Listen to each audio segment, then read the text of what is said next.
LogRhythm's Netmon Freemium delivers real-time network visibility to quickly identify emerging threats in your IT environment. Netmon Freemium is a free commercial-grade network forensics and traffic analytics solution. You can use Netmon Freemium's powerful capabilities to search against all of observed network traffic, identify abnormal traffic patterns in application usage, and quickly analyze full packet captures. Take the first step towards real-time network visibility. Visit logRhythm.com/freemium to learn more and download it today. Waterfall Security Solutions, the market leader in unidirectional gateway technology. Their industrial cybersecurity technology protects critical infrastructures and control systems from remote online cyber attacks. It's installed around the world, including nuclear plants in the US and electric grids. Their unidirectional security gateway creates an impassable physical barrier preventing communications from flowing into the industrial control network, enabling safe and secure IT and OT integration, remote monitoring, and cloud services. Visit go.waterfallsecurity.com/enterprise security. The first 100 listeners who register will receive a free copy of SCADA Security, What's Broken and How to Fix It, written by Waterfall's VP of Industrial Security, Andrew Ginter. Signal Sciences is the industry's first web protection platform that works in any cloud, any container, any platform as a service, and any modern application architecture. The Signal Sciences web protection platform can be deployed in next-generation WAF, RASP, or reverse proxy modes, giving customers ultimate flexibility and coverage. Protect your web applications with Signal Sciences web protection platform. Signal Sciences, securing code and connecting teams. For more information, check them out at signalsciences.com/ESW.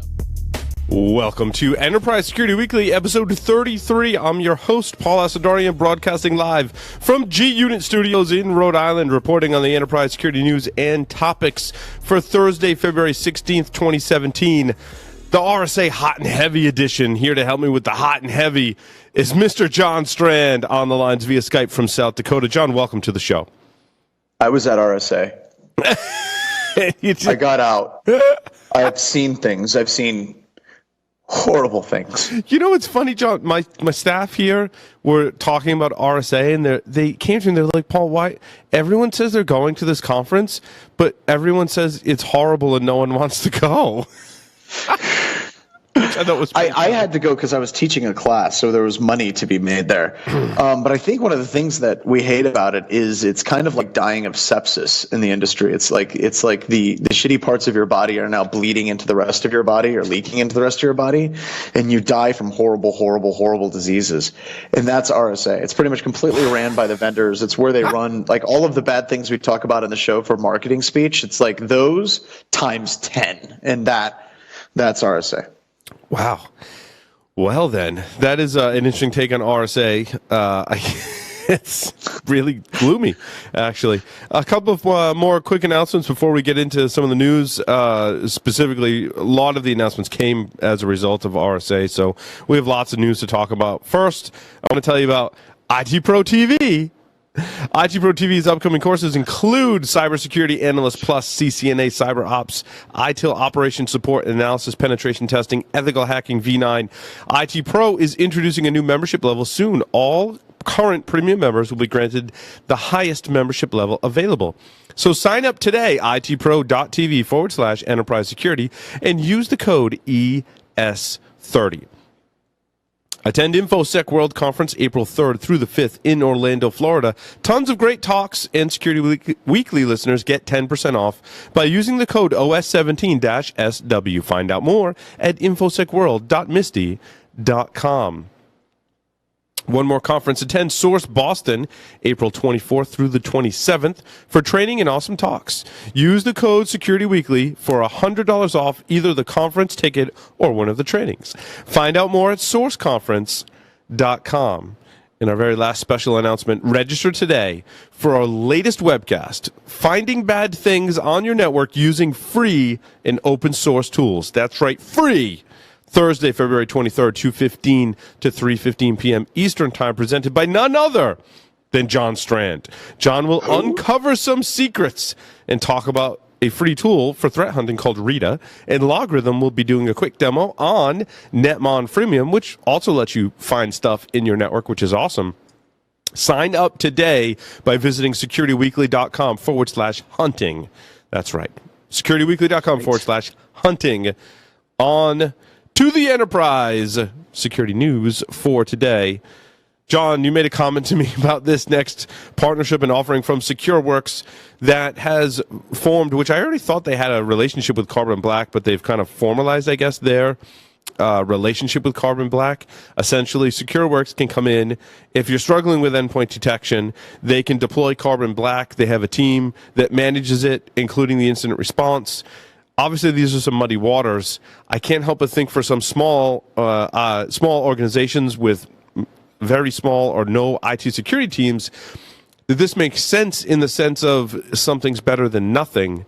But John, your take on this one? I think that this is interesting for a couple of reasons. One, the biggest news story of this week, which we're probably going to talk about tonight on Regular Security Weekly, is the NSS Labs report on advanced endpoint security suites. Huge kerfluffle, and I don't want to take anything away from the show tonight, but this kind of incorporates one of those vendors that was in that NSS Lab report. The thing I'd like to know how exactly this works is if you look traditionally at any advanced endpoint suite, especially something like Carbon Black, Bit9 type technologies, it isn't something you just plug in. So you have this really weird dichotomy, right? You have a really advanced technological solution in Carbon Black Bit9, and then SecureWorks is going to come in and implement it to you. And most of the time, organizations who have a good technological footprint and a good footing and they know what they're doing have a really hard time implementing Carbon Black. I can't imagine actually bringing that in and utilizing Bit9, Carbon Black, and then having some random group of people come and set it up. So I don't know how much value this actually is in the end. I mean, I love Carbon Black. I think that it's a fantastic product. We like it quite a bit. But also at the end of the day, if you're talking about having someone come in and magically set that up for you, I really have some very, very, very strong questioning as to whether or not that's going to be useful. Is that because of the configuration, as we've found, John, in endpoint security products? Like, it all comes down to how it's configured. If it's not configured correctly, it's not going to catch anything. No, that's just it. If it's not configured correctly, it's not going to catch anything. And more importantly, configuring it correctly requires a very solid understanding of your network. So maybe from a financial perspective, this makes sense. You have a product like Carbon Black that's really hard to implement, and then you're going to have SecureWorks, which does service providing, and it's going to take them a long time to get it implemented properly in most organizations, and they're going to make a lot of money. But that's not the focus of what we're talking about in Enterprise Security Weekly. We're talking about whether or not enterprises can implement these things successfully. Mm-hmm. And I have a very, very, very strong sense of doubt that anybody could hire SecureWorks in to implement Carbon Black for them and have it be an inexpensive and effective solution for security at the endpoint. Well, and I'll back you up there. Even when we put endpoint security products on our systems here in the studio, like, I know because I've been doing podcasting for like 11 years, right? I'm like, oh, that ain't the driver for that audio device, right? Or that ain't the driver for that motherboard or whatever, because it thought it was a virus for some reason. I'm not talking specifically about Carbon Black, but in endpoint protection, like, that kind of thing happens. It's not a false negative, it's a false positive, and stuff's getting quarantined. And unless you know the environment, how do you go in and remediate those what are considered potential threats? Absolutely. And what gets even harder is whenever you're looking at all of it from the perspective of implementation. If I was just going in and I had no scruples and I needed to get Carbon Black up and running, I would just basically whitelist all jar files, whitelist all PS1 files, whitelist a whole bunch of different directories, get it so it's working. The lights are blinking, but it's not actually functional. At that point, you might as well not even be implementing Carbon Black Bit9 type technologies at all. ThreatStack launches a free cloud security audit trial. The new 7-day free trial version of ThreatStack audit plan is designed for organizations that need to establish security baseline, identify AWS configuration risks, and demonstrate their cloud security posture to customers and stakeholders. My comment is, if it does all that, I'm in. I like that. I think that's a good threat. Or it's a good concept. But that also gets into a lot of our show notes for this week. We have a ton of people that are like, complete computer security, total computer security. And the week of RSA has the highest level of DERP of any week in the entire year. And we saw a ton of vendors that were basically talking about their next generation security appliance. And it's funny because one of them, Trend Micro, jumped straight into X-Gen, bypass next gen, go straight to X-Gen. What is X-Gen? And you hear this hype. XGen, I have no freaking clue. Apparently, it's a really bad science fiction movie that they did. And they talk about stopping all zero-day threats and all this crap. HP invented, and we'll talk about HP a little bit later, they're trying to invent new forms of computer security threats to be worried about. But this is interesting because I don't really know about secure configurations being all that important as it used to be. And I know that we're going to get some hate mail on this, but secure configurations for CensorNet for security, a lot of those actually started back in 1999, 2000 timeframe, whenever the default out-of-the-box installation for any operating system was basically riddled with holes that you could take over almost immediately. Now, this is somewhat interesting, especially for the AWS configuration. I would say there's far more value in AWS configuration security guidelines, especially whenever you're talking about something like S3 and Kinesis and those types of technologies that are very new and they're very specific to Amazon. But whenever you're talking about securing a Linux system, when you're talking about securing a Windows computer system, very rarely do we see vulnerabilities that exist on the outside of a network because of a configuration error. A lot of times it's because of a patch is missing or a configuration error in an application. Or to be honest, and we've talked about this quite a bit, honestly, it's stupid passwords like admin, regardless of the configuration. So I'm wondering exactly how much value there actually is in this particular offering. I still think there's value to hardening the configuration, John, so I disagree with you there. I think it maybe won't all the time, like 100% of the time, protect someone from getting in. However, a secure configuration, especially in your AWS infrastructure or even on your containers or instances or Docker instances, it helps with attackers that are trying to do stuff after the fact and post-exploitation. Certain things just aren't there, right? Certain tools aren't there.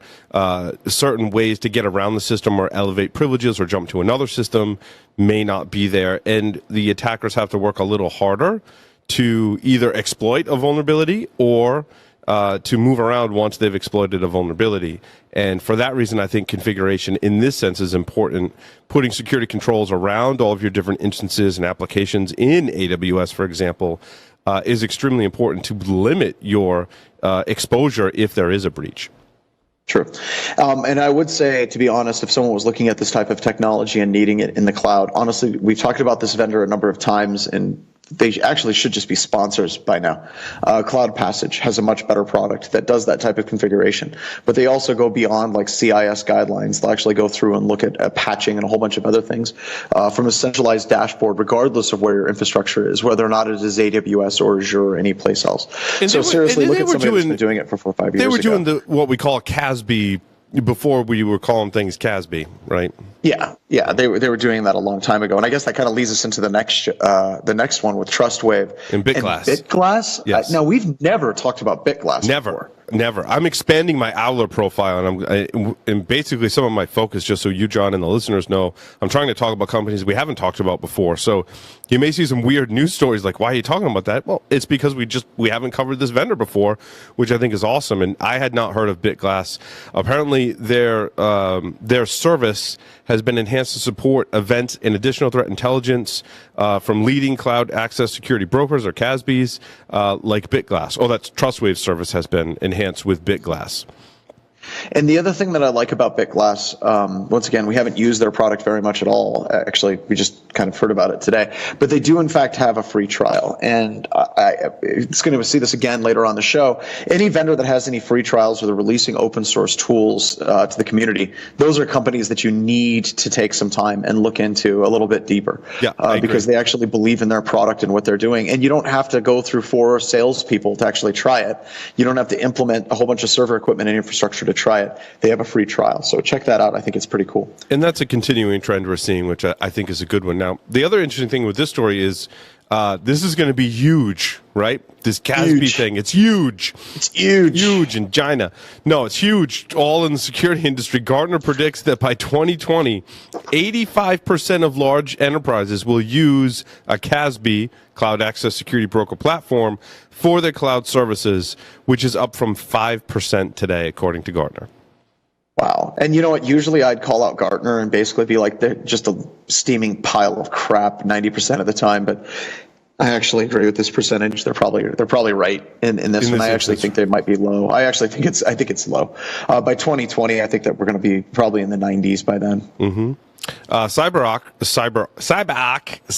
That's my Boston pronunciation. Drinking? No, I did. Accent's coming out. I had a Bloody Mary, but I'm not like drunk like I am on security. Oh, the Bloody Marys that we had last week were fantastic. Props to Mark. He did a great job making Bloody Marys. We're going to put them in the refrigerator, and we're going to drink them tomorrow morning, John, and we're going to think of you. Thanks. CyberArk advances insider threat detection to accelerate incident response. And right at the bottom, we get a glimpse of what this really means, John. Ready for this? CyberArk Labs customers' security operations teams identified some examples of commands that are frequently associated with malicious or accidentally damaging behavior. Highly sensitive commands that were frequently cited as being indicative of risk include mmc.exe, Active Directory users and computers on Windows systems, as well as commands containing the terms authorized_keys and sudoers on Unix or Linux systems. Oh, God. I put that in there just for you, John. Thanks. All right. Just to wind the crank. We're winding it up. Actually, it should be. Yeah, I'm not going to get wound up about this vendor because CyberArk is the real deal. Wind it up, John. Wind it up, John. That's what people say. So, CyberArk is the real deal. And seriously, anybody that's using behavioral analytics or doing log analysis in that particular space should stand up and take notice to this right now. CyberArk, as far as privileged identity access and restrictions, is the bee's knees. They're the leader in this specific space. They're another one that should be sponsoring. They're another one that should be sponsoring the show. They're another one that should be sponsoring the show. I hate to call out vendors and be like, "You should be sponsoring." Why pay for the cow when you can get the milk for free? That's right. But they're a really, really solid platform, and they do a fantastic job. And they are one of those customers when we go into pen test. If they are set up correctly, it makes our lives difficult. And if they're moving into the space, that marketing like closing sentence, that's like somebody just Googled like, what do technical people do? MMC, yeah, that's bad. Authorized keys and sudo, yeah, that's bad too. But all of that aside, but like the whole rest of the article, John, talks about detecting advanced threats and integrating that into your environment. And like, I mean, it goes on in this like glorious explosion of marketing. Like, this is the greatest thing since sliced bread. And you get down to the bottom and it's like, oh, they're just like looking for people accessing authorized keys. Like, wait a minute, hold on. Now, I understand that could be bad, right? But the whole thing was letting users prioritize different threats. That when, like, if a privileged user does XYZ, you can say, oh, like, that's normal. Yeah, and then other things you can say, well, that's not normal. They got some tech people in, and they're like, we need to throw some tech buzzwords at this article. Yeah. But at any rate, I expect great things from this product, and I guarantee you, whenever we see it in a pen test sometime in the very near future, it's going to be tough to work around. Interesting. So, RiskIQ offers security analytics free cyber threat hunter and defender tools. Now, I like free. Free is good. And so so is being able to kick the tires on something, right? I mean, there's something to be said for that. However, this sounds like the RiskIQ approach is sort of like this. I heard you like SIM and threat intelligence, so I put SIM and threat intelligence, and then I put some threat intelligence into your SIM, and then I put that into your SIM and threat intelligence. It's like a multi-level, like we take data from your SIM and we put threat intelligence in it, and we do analytics from your SIM based on your SIM data. I'm skeptical. And what I think this is I don't know. I had a bunch of people pull me aside and say, yes, I was right, no, I was wrong, so I don't know quite where I'm at. But you know my feelings on threat intelligence feeds, and especially ones that don't integrate very well into the rest of the organization. But this one is interesting because it almost looks like they're trying to make threat intelligence feeds be relevant. Mm-hmm. And by trying to hook those threat intelligence feeds into a hunt product, I think this will feed into our CISO article that we're going to talk about a little bit later. Threat intelligence feeds, by and large, are passive entities, and you can see RiskIQ is trying to make the threat intelligence feed become an active entity, where they're trying to correlate what you're seeing with your SIM with a threat intelligence feeds, and that's great. That's where it needs to go. I still have some questions as to whether or not it's going to be as useful or valuable as the market is, as people are paying for it right now. But I almost see like they're climbing on, trying to save this threat intelligence vein, because I think there's a lot of CISOs out there. They're like, I've spent hundreds of thousands of dollars on this, and we've gotten exactly jack squat out of our threat intelligence feed. So these vendors are trying to make it more integrated and more useful. Yeah, you made it out of RSA without getting punched in the face, right? Well, no, I was there before it actually started. I was there. Okay. Yeah, I was all hipster at RSA. I was there doing training. But it was definitely ramping up. Malware Jake, if you guys want to check him out on Twitter, I think Malware Jake has the best RSA blow by blow. And you can see what's been going on. I've been talking to him periodically while he's been at RSA to try to keep his sanity in check, and it's been an uphill battle. I bet. So you get out for all the vendors. Got in. John went incognito. Yeah. Well, crap, we're going to have to be there next year. I think you and I have already decided that we're going to be at RSA next year. So we better start, drinking up, developing good addictions right now, so we can make it through. I think we're going to need like football helmets and like those big sumo suits. So when vendors come up, they can just like punch us. Have you seen the guy with the shirt that says no purchasing authority? No, that's awesome. That's an awesome shirt. ThreatConnect has unveiled new threat intelligence product suite. So we just talked about threat intelligence, but get this. So their new products is a security operations and analytics platform designed to support the integration of security processes, data analysis, threat response, and progress reports in one place. They also provide users access to intelligence from more than 100 open source feeds, crowdsourced intelligence from ThreatConnect's own communities, and analyst-curated intelligence from ThreatConnect's research team. They also help organizations orchestrate security functions and partly or completely automate threat data management process. Then they have a central platform for analysts to examine data, integrate the platform with other security tools, share intelligence, and gain insight into adversaries' attack patterns. Now, many times we read the marketing speak, but you read this and you're like, yeah, that's why ThreatConnect's a sponsor. That's why we like them, because they get it. Well, they get it. They've been trying to tie in threat intelligence feeds to other parts of organizational platforms for the longest out of any of the threat intelligence vendors that are out there. And they are kind of the anti-threat intelligence vendor, which I know sounds weird, but they are. The only problem I have with this is all crap that should be part on the ThreatConnect platform. Like these shouldn't be other products. And I think they are, to be quite honest. I think if you get the ThreatConnect platform, I think that these are parts of it. They're like modules, it sounds like, yeah. They're not modules. And I don't think they charge extra for it, but I'm not sure. I'm not sure, yeah. We'd have to talk about it. But this is one of those platforms that's been trying to unify what you're seeing in your environment with your firewalls, with your SIEM, and then trying to tie that into threat intelligence feeds the longest. And a lot like Bit9 and Carbon Black, they got a huge running head start on a lot of the advanced endpoint protection suites that are out there. You got to watch these vendors that are the market leaders. And I don't mean that they have the most sales. I mean that from the perspective they've been doing this the longest. There's a tremendous amount that can be learned from that experience. It's like Tenable. Tenable has been in the vulnerability assessment market, I think, a good 5-6 years longer than a lot of the other vendors that are out there. That matters at the end of the day. And I think in both those cases, John, ThreatConnect and Tenable are somewhat poised to have one of those primary dashboards for IT and IT security. They have the dashboards because they've been doing it so long that you're like, I'm just going to integrate everything with that. Now, some people may take that data and put it in a different dashboard, and that's okay too.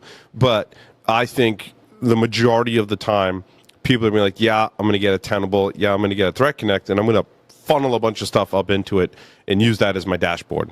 So. Yep.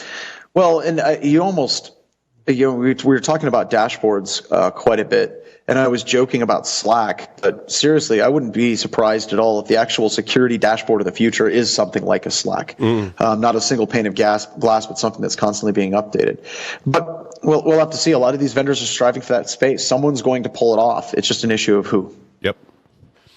Fortinet opens the gates on its security courses.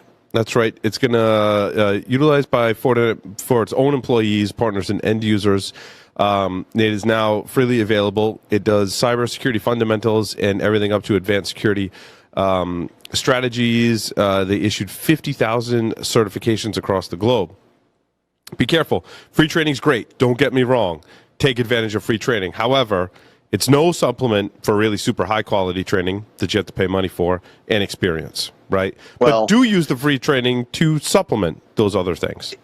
Especially if they're your vendor. I mean, if your vendor provides this type of training, take it. And this is a brilliant move. I mean, whenever you're looking at a lot of the vendors that are out there, it takes so long and you have to know so much about that specific vendor to actually get to the point where you're effective with that tool. The more training a vendor has with their specific product, probably the more successful that vendor is going to be, because you're going to get fewer help desk cases because you're going to have well-trained customers. You're going to have help desk situations where you can point people directly at training where they can successfully figure out how to solve their own problem on their own. It's just good all the way around. But opening this up and becoming like the cyber education, like a vendor that's actually doing cyber education in a variety of different things, this is huge for Fortinet. And I don't know why they didn't do this earlier. They're basically using their using their training as a marketing vehicle. It's brilliant. The last story we have here are vendors that I was not familiar with. And one of them has an awesome name, Nerdio. Isn't that I cool? know. That's awesome. I had to look them up. I didn't even know. And I'm like, I want that. Nerdio. I don't even know what it is, but I'm gonna. I just want to tell my friends like I use Nerdio. Like that's just like in the nerd circles, John and I are in. Like that's like points. I like that. Yeah. So what happens is, so which is which here? Hold on. CensorNet. So CensorNet is the. Nerdio's the two-factor authentication. Hold on. No, I got confused. I lost my train of thought because I was sneezing and stuff. You're completely lost. I'll take the Niara one. Okay. Oh yeah. No, hold on. Nerdio. Upgrading existing user. Okay, so Nerdio. I'll do the Aruba Niara one. All right, do the Aruba. Yeah, do it. Okay.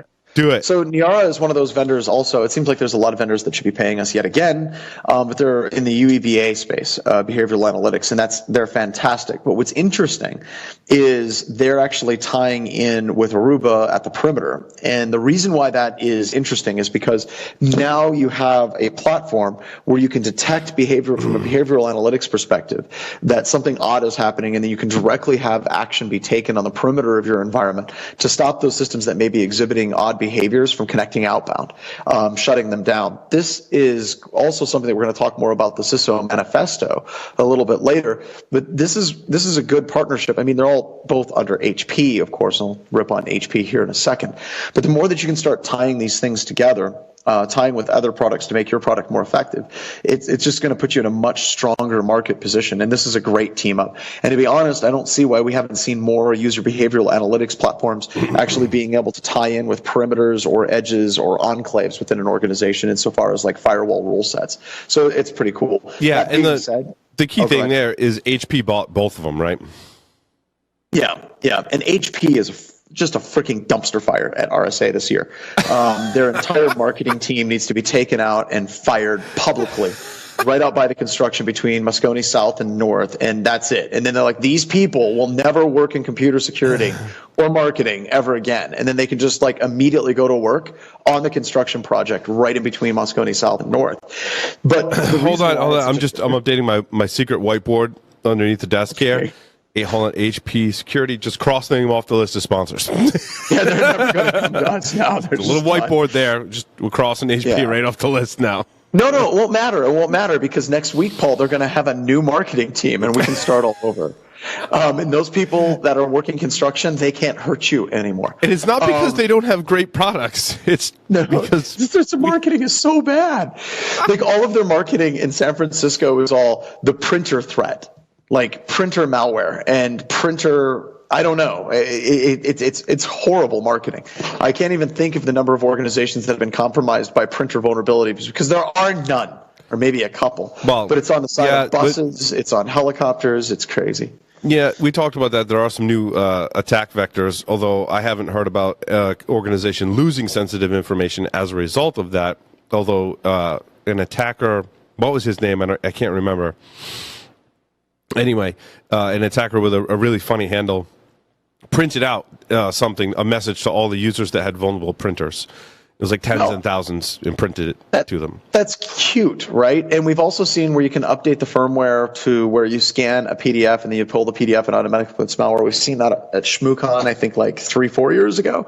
So we've seen these things like proof of concepts, but I don't ever see it in an incident. And I don't ever see us like around in a pen test be like, all right, they got some vulnerable printers. We're going to own this entire network. Stand back, kids. Hold my beer. So, but it doesn't work that way. The new attack vector, though, is that you can basically cross-site scripting or cross-site printing the printer, and it'll send you all of the print jobs. Like, that has been cracked wide open at hacking-printers.net.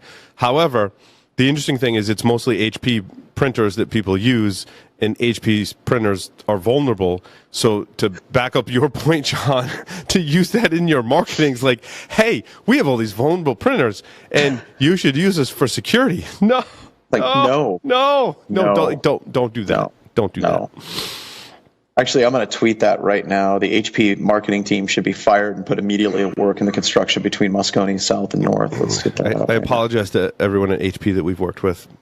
I still love you. Oh, no, there are great people at HP. Don't get me wrong. They have some outstanding products. Just not the ones that were sent to RSA, according to John. Wow. Okay, so Nerdio is the IT service as a platform company, right? And Nerdio basically came out and said, our previous two-factor user authentication solution provided adequate security, but was more expensive and less flexible, requiring users to go through all these extra steps. Engineering had to spend a lot of extra time ensuring that their clients were comfortable with the product.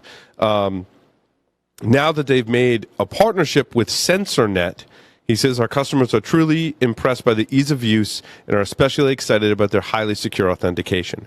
I just wanted to give props to both of these companies. First of all, I can't validate their products in any way. However, especially Nerdio, to come out and say, you know, we tried to do this ourselves. It just wasn't at the level that we want to provide our customers, so we made a partnership, and we're going to do it better now. I think, and our customers are telling us that we did it better.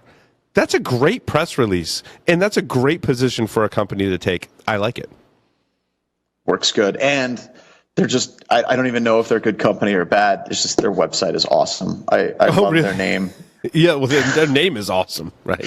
Yeah, it just, they could suck really bad, and I'd still be like, they're cute. I want to forever put them on my shelf and point.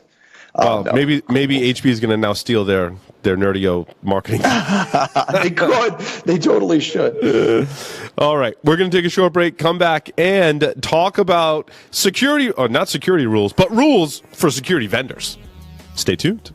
Logarithm's Netmon Freemium delivers real-time network visibility to quickly identify emerging threats in your IT environment. Netmon Freemium is a free commercial-grade network forensics and traffic analytics solution. You can use Netmon Freemium's powerful capabilities to search against all of observed network traffic, identify abnormal traffic patterns in application usage, and quickly analyze full packet captures. Take the first step towards real-time network visibility. Visit logarithm.com/freemium to learn more and download it today. Waterfall Security Solutions, the market leader in unidirectional gateway technology. Their industrial cybersecurity technology protects critical infrastructures and control systems from remote online cyber attacks. It's installed around the world, including nuclear plants in the US and electric grids. Their unidirectional security gateway creates an impassable physical barrier preventing communications from flowing into the industrial control network, enabling safe and secure IT and OT integration, remote monitoring, and cloud services. Visit go.waterfallsecurity.com/enterprise security. The first 100 listeners who register will receive a free copy of SCADA Security, What's Broken and How to Fix It, written by Waterfall's VP of Industrial Security, Andrew Ginter. Signal Sciences is the industry's first web protection platform that works in any cloud, any container, any platform as a service, and any modern application architecture. The Signal Sciences web protection platform can be deployed in next-generation WAF, RASP, or reverse proxy modes, giving customers ultimate flexibility and coverage. Protect your web applications with Signal Sciences web protection platform. Signal Sciences, securing code and connecting teams. For more information, check them out at signalsciences.com/ESW.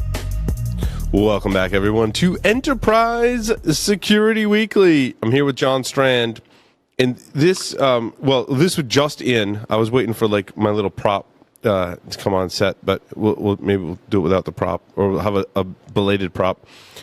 Security Weekly has been announced the winner of the 2017 RSA Social Security Awards Best Security Podcast. Yay! Yay! It's official. That's good. It's official. Hold on. I hear. Here we go. Here we go. We're gonna do the little. These were from episode 500. Thank you. I got two. In Oh case no, those wine glass things. Oh, okay. No, this is just a. Yay! Okay. And there was much rejoicing. Much rejoicing. And with that, we immediately go to work to winning it for 2018. That's right. Off we go. The top 10 rules for technology providers, security rules for security vendors. What's interesting is this comes from a vendor who I'm going to recognize, Sumo Logic. This article came from the vendor. When I read it, I was going to cover it in the Enterprise Security News, and I'm like, this is a whole segment. Like, I don't know that there's much we need to add to this article. Like, you can go to the show notes, wiki.securityweekly.com. This is episode 33. There's a link to the article on the Sumo Logic blog, and these rules are awesome. Yeah, like the first one, don't pitch your competition. I hate it when a vendor knows I've looked at some other competitors, and they spend time telling me how bad the competition is. Like, that's so annoying. Like, don't do that. I agree. And I love it when and I went through a lot of vendors when I worked for a university, and I think the university networking and security teams were probably the hardest on any vendor I've ever experienced in my entire life. And later in my career, I was on the other side of the table, basically soiling myself because I'm like, oh no. But don't tell me you can solve 100% of any problem, right? I mean, that's just the whole thing, like where startups are like, yes, our product is for everyone. We can solve everyone's problem. No, you can't. No. Yeah. No, not at all. My favorite one on this was the second one. Don't tell me you solve 100% of any problem. And I like that because everybody at RSA has broken it. It's funny, we could literally go down the RSA booths and find where almost every single vendor has broken one or all of these rules. And it's just, this is something that you should post it up on a wall. I love that, do you know what problem you're trying to solve, right? That's the question Michael Santarcangelo asked. Like, what problem are you trying to solve? And some vendors can't answer that question. Very bad. No. The other thing is shortcutting the procurement cycle. And this happens in a lot of sales. I was just in a meeting yesterday with a vendor that was, solutions for small business. And she was like, oh, I'm just going to, start signing you up. And I'm like, she's like, how do you want to pay for the down payment? I'm like, no. I never said that I was buying it. Like, why are you shortcutting my procurement cycle? Like, don't do that. I need to think about it. There needs to be a decision. It has to go through levels of approval. Don't try and do that. That's just annoying. No, just not going to work. All right, dude. Well, I got to jump out. I got that thing with those folks. So yes. I'll let you finish this one out on your own, and I'll talk to you guys all later. Take care, everybody. Thanks, John. Take care. John has to run to a meeting. I just want to close and say thank you to everyone who voted and encourage everyone to go read this article. They talk about do bring platforms, not individual tools. Do some automation because it's the future. Just all smart stuff that we've said on the show. And I was it's encouraging to read this article from a vendor.